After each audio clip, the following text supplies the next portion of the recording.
Hello, I'm Clary Jaxon, and this is part 2 of my video series entitled Sex Offender Treatment and Maintaining Innocence.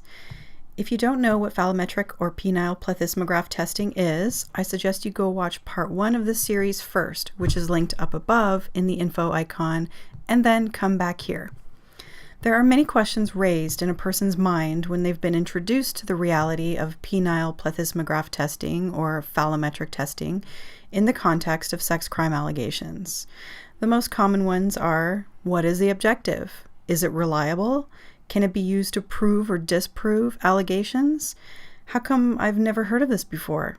Is there one for female sex offenders? I'm going to quote a source that answers some of these questions broadly from the Journal of the American Academy of Psychiatry and the Law entitled The Use of Phallometric Evidence in Canadian Criminal Law. The link to this very informative journal is below in the description bar. It appears that sex offenders who deny paraphilic sexual interests fairly often have normal arousal patterns. This may be because they are able to suppress their responses in phallometric testing, because they actually do have normal arousal patterns but have committed sexual offenses nonetheless, or because they do have normal arousal patterns, did not commit sexual offenses, and were wrongly convicted. Finally, the possibility of false positive results is rarely considered. So what is the objective of phallometric or penile plethysmograph testing? I'm about to get into that, but first, this channel is not monetized, so please sit tight for a quick 30-second pause for the cause. Hey there! Do you find this content valuable, informative, and thought-provoking? If you do, there are links in the description bar for multiple ways to support my work. Donations help to sustain the production of content that informs and inspires viewers like you. Support what you value by contributing one-time or monthly recurring. Buy merchandise to take a stand and start a new conversation. And last but not least, subscribe to this channel, like, comment, and share to help this channel grow.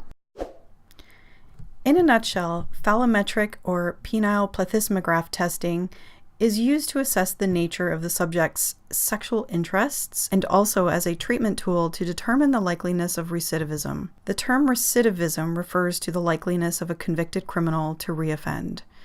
The test results are mostly used in the sentencing, parole, or probation stage of the criminal justice system for the purposes of determining length of prison time, setting probation conditions, or denying them early parole altogether.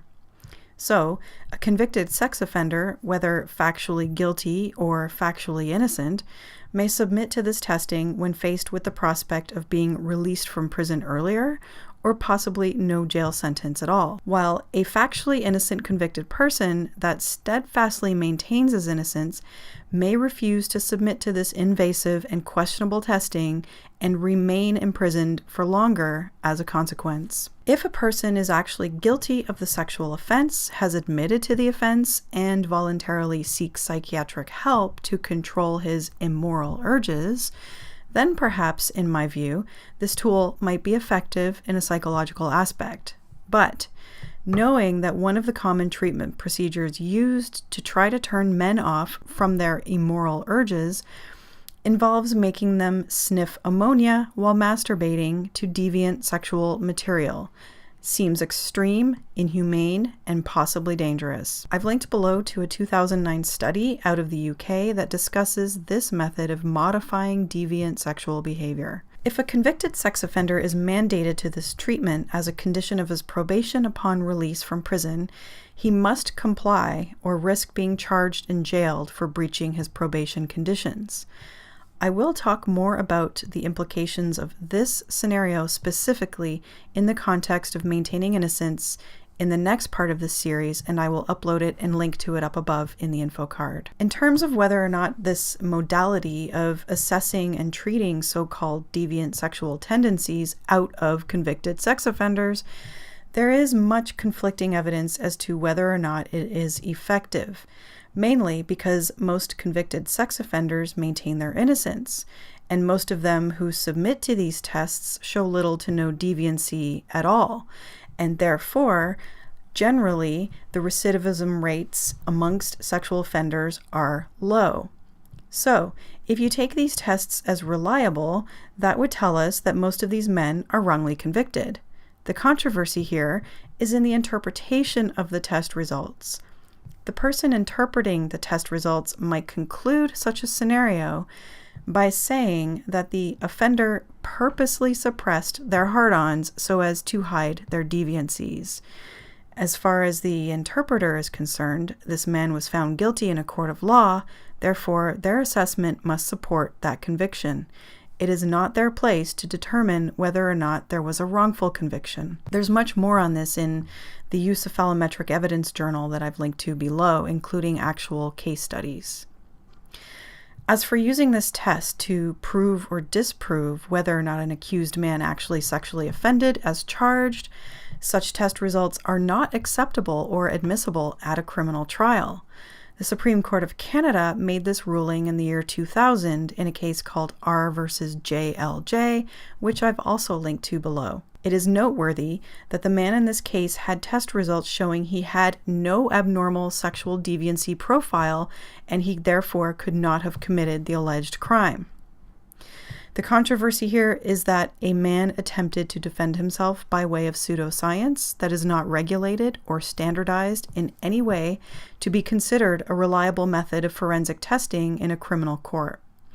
Yet the assessment treatment results are commonly used and accepted by parole and probation boards, judges in sentencing, family law courts, professional disciplinary proceedings for accused medical doctors and teachers, civil actions for damages in sex crime, the Canadian Immigration and Refugee Board, and the Consent and Capacity Board. So, why haven't you heard about this before?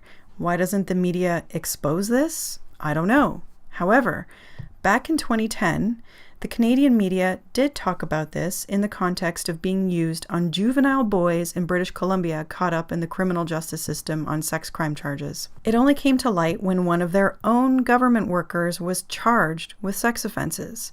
That government worker conducted these tests. That case prompted an end to the testing on boys in British Columbia.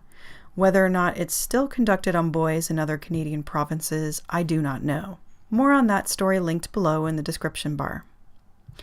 Does this testing exist for female sex offenders? Yes and no, but mostly no.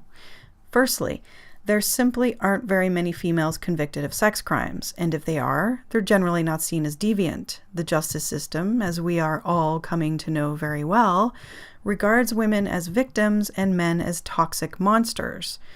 When a woman is accused of a sex crime, or any crime for that matter, it is often seen as a mistake, or a momentary lapse in judgment, or an act coerced by another toxic man.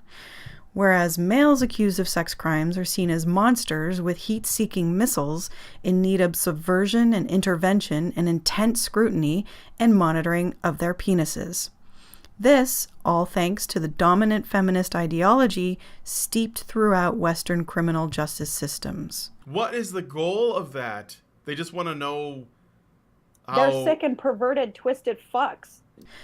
I will link to a paper down below, also out of the UK, that better explains why the vaginal photoplethysmograph is rarely, if never, used on female sex offenders. As a side note, the vaginal photoplethysmograph is used in voluntary sexual studies for research purposes in things like sex after cervical cancer, sexual pleasure points, etc., things like that.